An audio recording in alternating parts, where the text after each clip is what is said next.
안녕하세요. 주식으로 부자 되고 싶은 남자 주부남입니다.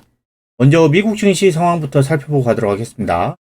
다우존스는 이틀 연속 양봉이 나오면서 지금 20일 이동평균선을 좀 돌파하려는 움직임이 나오고 있고요.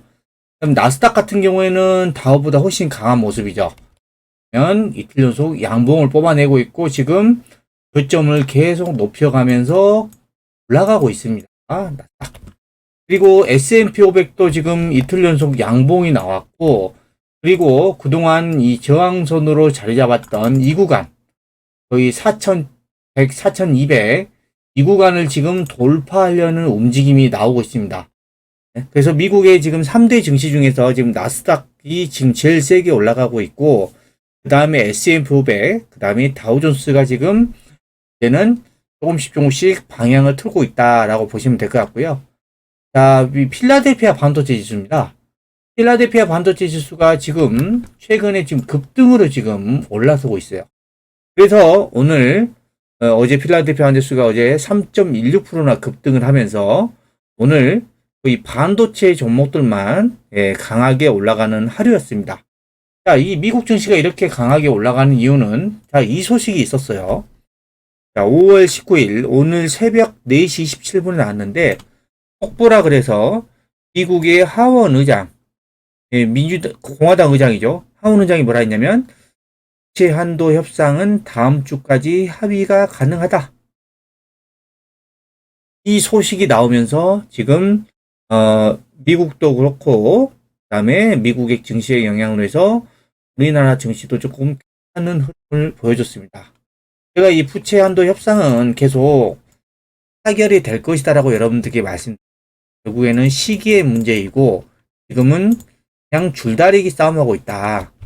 왜 이게 타결이 돼야 되냐면 지금 안 그래도 중국과 지금 패권 전쟁을 하고 있는데 협상 타결이 안 되면 중국이 또 추격할 수 있는 그런 계기를 마련하기 때문에 미국 입장에서도 어떻게든 이거를 타결할 수밖에 없는 상황입니다.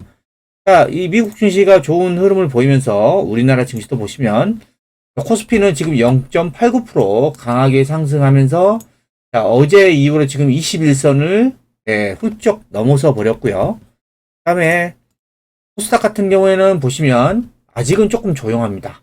0.7% 상승을 했는데 아직은 20일 이동평균선을 넘어서지 못하고 있어요. 왜냐하면 지금 코스닥의 시가총액 상위 종목들은 2차전지예요. 2차전지. 2차전지가 못 가면 코스닥이 올라가기가 어렵습니다. 근데 2차전지는 오늘도 좀 조정하는 흐름이 나왔습니다. 지금 반도체 먼저 올라가고 2차전지가 조정하면서 코스닥은 지금 지수가 그렇게 강하게는 못 올라갔다 라고 보시면 될 것 같고요. 오늘 업종별로 상황을 보시면 코스피 같은 경우에는 외국인이 5,500억대를 매수를 했고 기관이 5천도 500억, 외국인과 기관이 지금 1조 넘게 샀는데 외국인은 지금 대용주를 많이 샀고 4,900억. 그 중에서도 뭘 제일 많이 샀냐?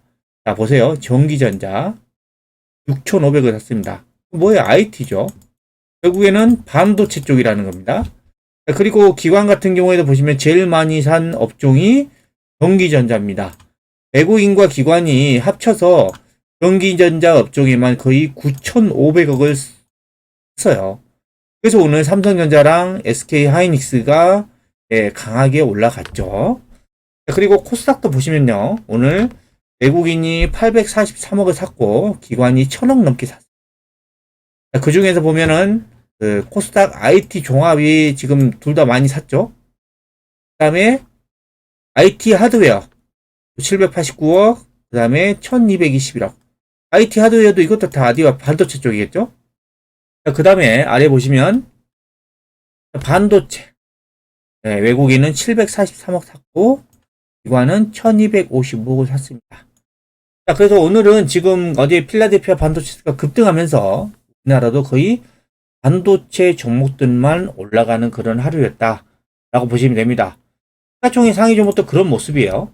삼성전자가 지금 3.3%나 강하게 올라왔고 시총 3위 SK하이닉스가 지금 3.9%, 삼성전자 우선주 시총 7위 우선주도 지금 3.2%.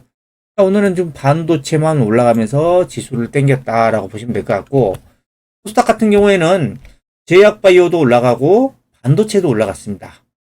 2차 전지만 조정을 했어요. 그리고 또 그동안 많이 올랐던 엔터주들이 좀 조정을 했고요.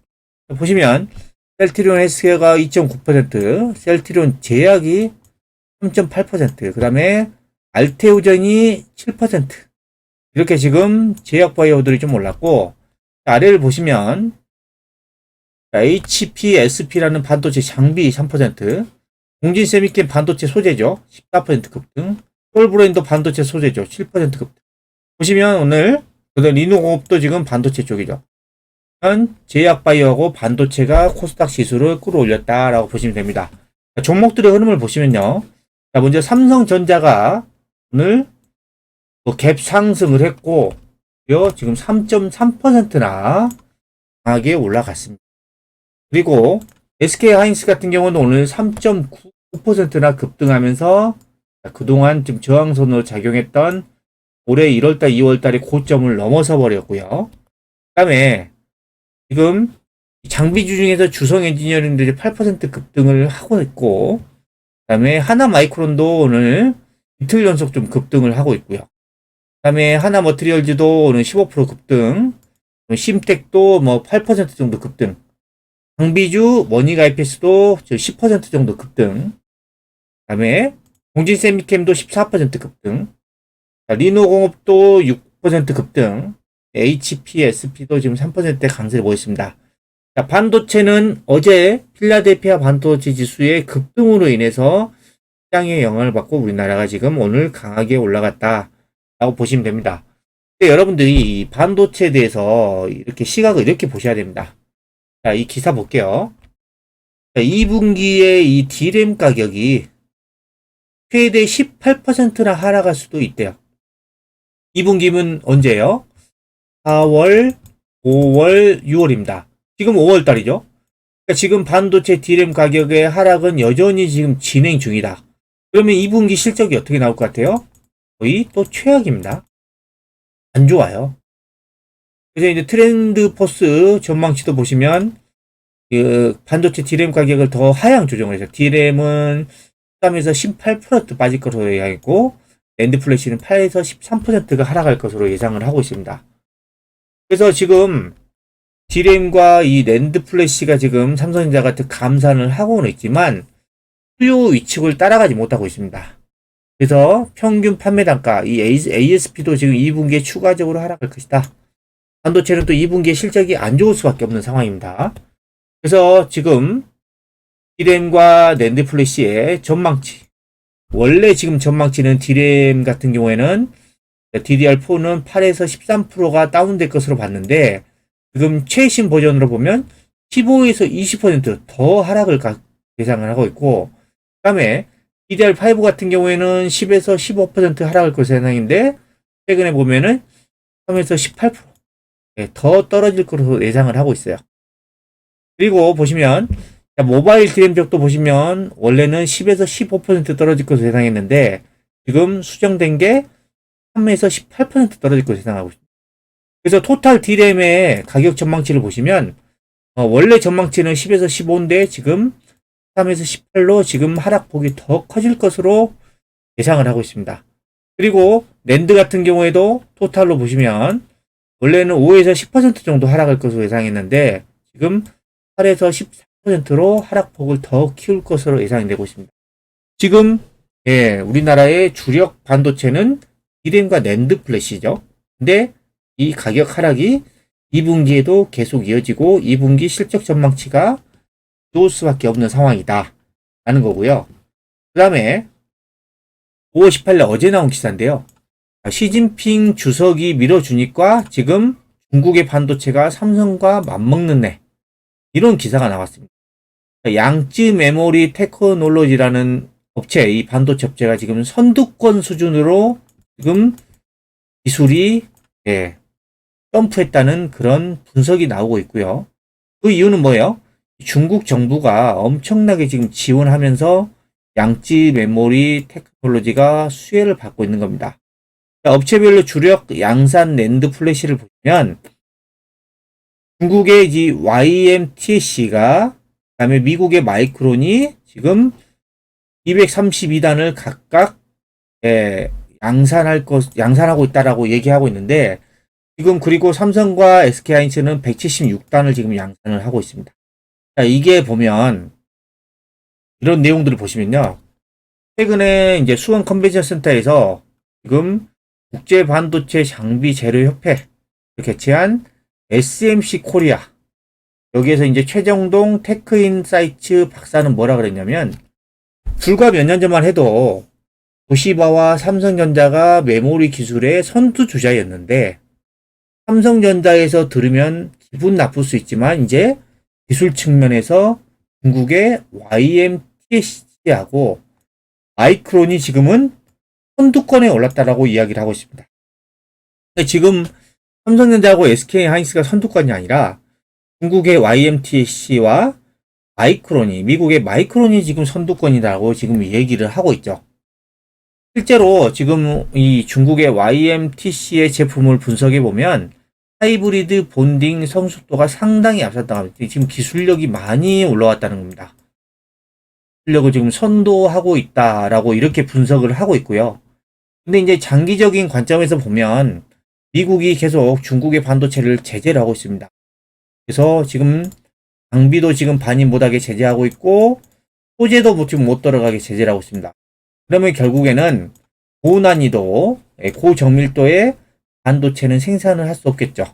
이런 제재로 인해서 지금 중국의 YMTC의 기술 개발력에 어떤 영향을 미칠지는 지켜봐야 되는데, 현재까지만 놓고 보면 중국의 지금 반도체 기술이 엄청난 속도로 지금 따라붙고 있다. 그 이유는 뭐다? 중국의 정부에서 엄청나게 밀어주고 있다 하는 겁니다. 자, 그리고 여러분들이 정말 지켜보셔야 되는 게 뭐냐면, 제가 이제 반도체 같은 경우에는 지금 그동안 많이 빠졌고 낙폭이 컸죠. 그럼 이제는 지금 반등이 나올 때는 됐습니다. 하지만 이 반등이 얼마나 이어질지는 모르겠지만 반등폭이 그렇게 크지는 않을 것 같아요.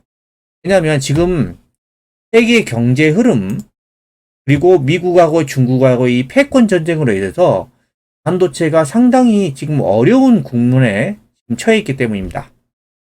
그러면 5월 7일 날 나온 기사인데요. 미국과 중국 고래 사이에 가불안서 K 반도체라는 게 나와 있습니다. 자, 이 내용도 여러분들 대부분 아시겠지만 지금 미국과 중국이 세계 경제의 주도권을 잡기 위해서 계속 치열하게 싸움을 하고 있습니다. 그 중에서 이제 세계 경제 주도권을 잡으려면 기술 전쟁에서 승리를 해야 되는데, 이 첨단 기술 분야에서 지금 계속해서 미국과 중국이 싸움을 하고 있는 거죠. 이 첨단 기술, 이쪽에서 핵심 부품은 뭐예요? 산업의 쌀, 반도체입니다. 반도체. 근데 지금 미국 같은 경우에는 이 산업의 쌀인 이 반도체를 배제하지 않고선 중국이 계속해서 첨단 기술을 따라올 가능성이 높기 때문에 지금 미국은 칩스법이라든가 그다음에 장비 반입법, 금지법 이런 걸로 인해서 지금 중국을 계속 제재를 하고 있죠. 그래서 우리나라 같은 경우에는 지금 미국과 중국의 지금 사이에 껴가지고 상당히 결정을 하기 어려운 상황입니다. 보시면 미국의 칩스법에 따르자니 지금 중국 시장에서의 입지를 포기해야 되고, 미국이 정한 룰에서 벗어나면 글로벌 시장에서 장기간 불이익을 감수해야 하기 때문입니다. 삼성전자는 낸드 플래시의 40%, SK하이닉스는 낸드 플래시 40, D램 물량의 20%를 중국에서 생산합니다.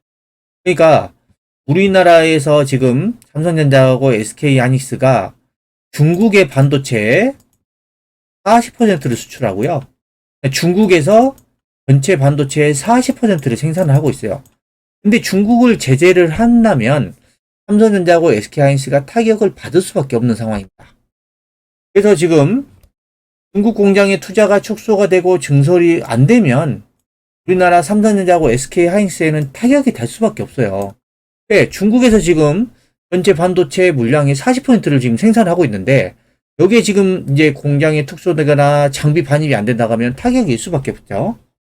그래서 지금 이런 칩스법, 그다음에 그다음에 장비 제조업체 이제 판로를 지금 막힌다. 이런 것들로 인해서 지금 우리나라 상당히 어려운 상황에 처해 있다라는 거고요. 이 반도체 기업의 이 설비 있잖아요. 이게 설비가 장비죠, 장비. 장비를 만들어야 반도체에 고정밀도의 반도체를 만들 거 아니에요. 이 장비가 그만큼 중요합니다. 이 장비를 이 설비는 이제 상품을 제값에 팔 수 있느냐 아니냐를 좌우하는 핵심 요소예요. 이 장비가. 근데 미국이 칩스법으로 중국에서 설비 투자에 제동을 걸어버렸죠. 중국의 장비 반입하는 것을 금지를 시켜버렸어요. 그러니까 이 반도체 기업들은 지금 손발이 꽁꽁 묶여버린 셈이죠. 그리고 지금 미국은 지금 반도체 장비 제조사들이 중국의 제품을 판매하지 못하도록 조치를 했어요. 그리고 세계적으로 유명한 네덜란드의 ASML, 노광 장비를 만드는 이 ASML이 미국이 그랬죠? 너네 지금 이 장비 중국에다 팔지 마. 이렇게 지금 규제를 한 상태예요. 그러니까 중국이 지금 고성능의 장비를 반입하기 어려운 상황이란 겁니다.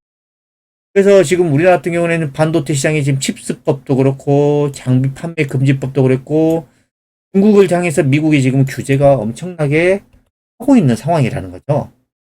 그래서 지금 큰 문제 중에 하나 이게 국내 반도체 수출에서 중국 시장이 차지하는 비중이 40%예요.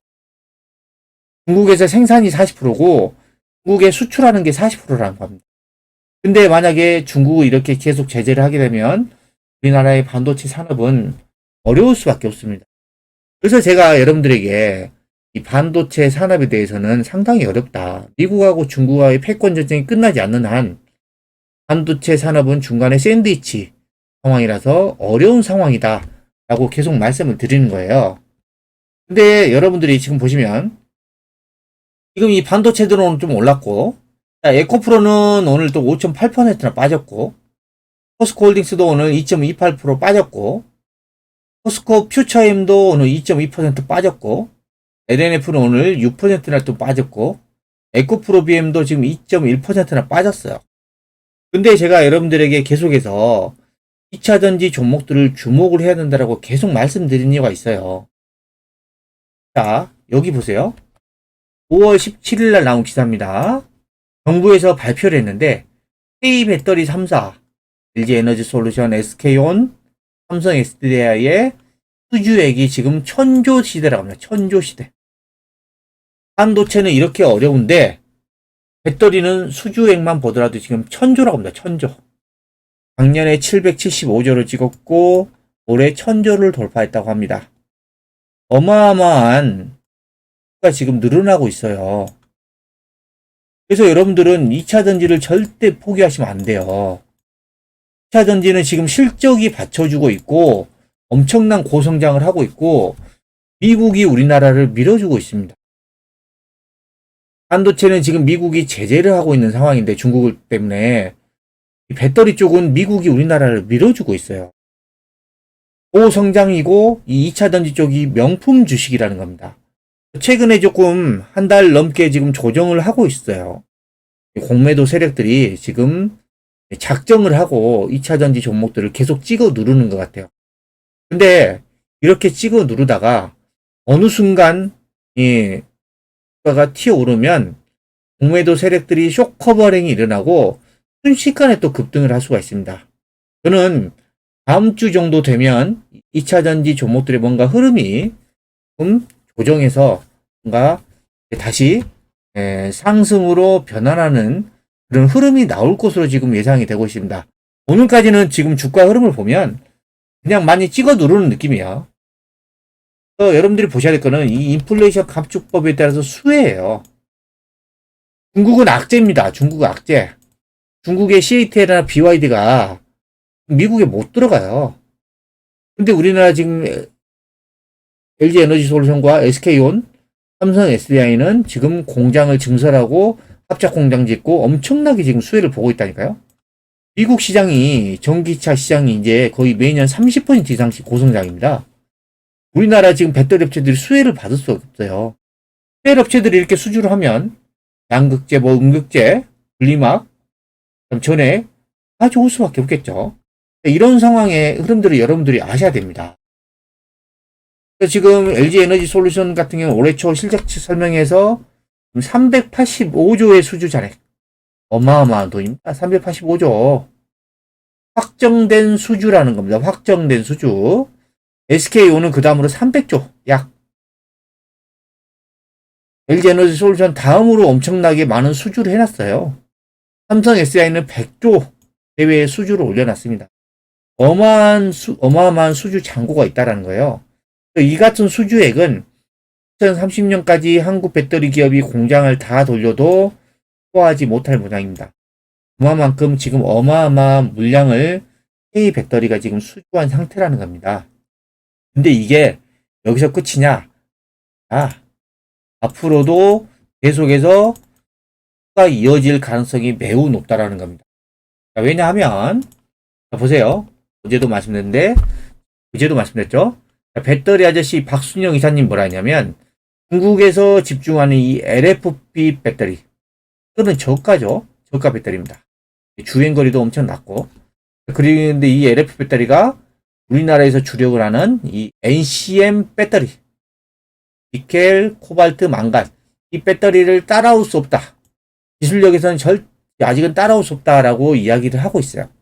양극재 시장에서도 한국 기업을 넘어설 곳이 없다라고 계속 강조를 하고 있습니다. 이걸 보셔야 됩니다. 이거. 중국은 이 중저가 배터리 LFP 배터리는 만들지만 이 고성능 배터리 NCM 배터리는 지금 아직은 기술 격차 때문에 따라올 수 없는 상황이다 라는 겁니다. 그래서 지금 LFP 시장이 지금 확대되는 것으로 지금 보이고 있는데 이거는 중국 시장 착시 효과 탓이라고 해요. 왜냐하면 작년까지 지금 중국이 전기차 보조금을 지급하는 마지막 해였기 때문에 작년까지 지금 중국의 이런 보조금을 받고 전기차를 엄청나게 판매를 하다 보니까 LFP 배터리가 많이 팔렸다라는 것밖에 나오는 거죠. 우리나라도 지금 LFP 배터리를 연구를 하고 있습니다. 그 이유는 테슬라라든가 포드에서 공급을 요청하기 때문에 지금 개발하고 있는 겁니다. 못 만드는 게 아니라 이 고객사에서 요청하기 때문에 지금 개발을 하고 있는 거예요. 근데 우리나라가 주력을 하는 게 이 NCM 배터리였죠. 니켈, 코발트, 망간. 그래서 LFP는 지금 이런 기술 경쟁력이 많이 떨어집니다. 그러니까 이래 충전을 할 때 장거리 운행을 해야 되겠죠. 전기차는. 왜냐하면 충전 속도가 느리기 때문에 아무리 뭐 고속 충전한다지만 근데 장거리 운행을 하려면 무게가 가벼워야 돼요. 근데 LFP 배터리는 NCM9 대비해서 무게가 46%나 무겁다고 합니다. 이게 자동차용으로는 적합하지 않은 거예요. 근데 지금 그래서는 지금 중저가형 전기차의 LFP 배터리를 계속 탑재하면서 시장이 커지고 있다라고 하는데 이건 착시 효과라는 겁니다. 그리고 이 LFP 배터리의 경쟁력이 좋지가 않아요. 그래서 지금 NCM 배터리 같은 경우는 재활용을 할 수가 있어요. 하지만 LFP 배터리는 철로 만들어지기 때문에 재활용을 할 수가 없습니다. 그래서 10년 사용하고 만약에 전기차를 중고로 판매할 수 있어요. 근데 이 LFP 배터리는 재활용이 안 되기 때문에 이거는 거의 값어치가 없겠죠. 결국엔 이제 NCM 배터리를 탑재한 전기차 쪽이 값어치가 있을 겁니다. 자, 이런 것들을 보면 지금 미국의 지금 인플레이션 감축법으로 우리나라의 K 배터리를 밀어주고 있고 중국은 지금 배터리 기술력에서 우리나라를 따라오려면 아직 한참 멀었습니다. 반면에 반도체 같은 경우에는 미국하고 중국과의 패권 전쟁으로 인해서 우리나라가 상당히 곤란한 상황입니다. 그러면 이런 상황에서 여러분들이 어떤 종목을 투자를 해야 되겠습니까? 지금 곤란한 상황인 이 반도체 쪽에 여러분들의 투자금을 집중을 해야 되나요? 저는 그렇게 보지 않습니다. 근데 지금 시장이 엄청나게 고성장을 하고 있고 미국이 밀어주고 있고 기술력이 지금 엄청 뛰어나고 있고 자, 이 2차전지 쪽 이게 바로 저는 명품 주식이다라고 보고 있는 겁니다. 지금 최근에 주가가 고점 대비해서 거의 20에서 30% 정도 빠졌어요. 근데 여러분들이 이 믿음을 가지셔야 됩니다. 2차 전지는 여전히 지금 고성장하고 있는 진행 중이다. 지금은 주가가 최근에 조금 많이 올라서 지금 조정을 하고 있지만 결국에는 다시 올라갈 수밖에 없는 게 바로 2차 전지다. 여기에 대해서 꼭 믿음을 가지시기 바랍니다. 주말에는 가족들과 행복한 시간 보내시기 바랍니다. 지금까지 고성장 명품 주식 2차 전지에 믿음을 가지세요라는 내용을 설명해 드렸는데요. 영상이 마음에 드셨다면 구독, 좋아요, 알림 설정 부탁드립니다.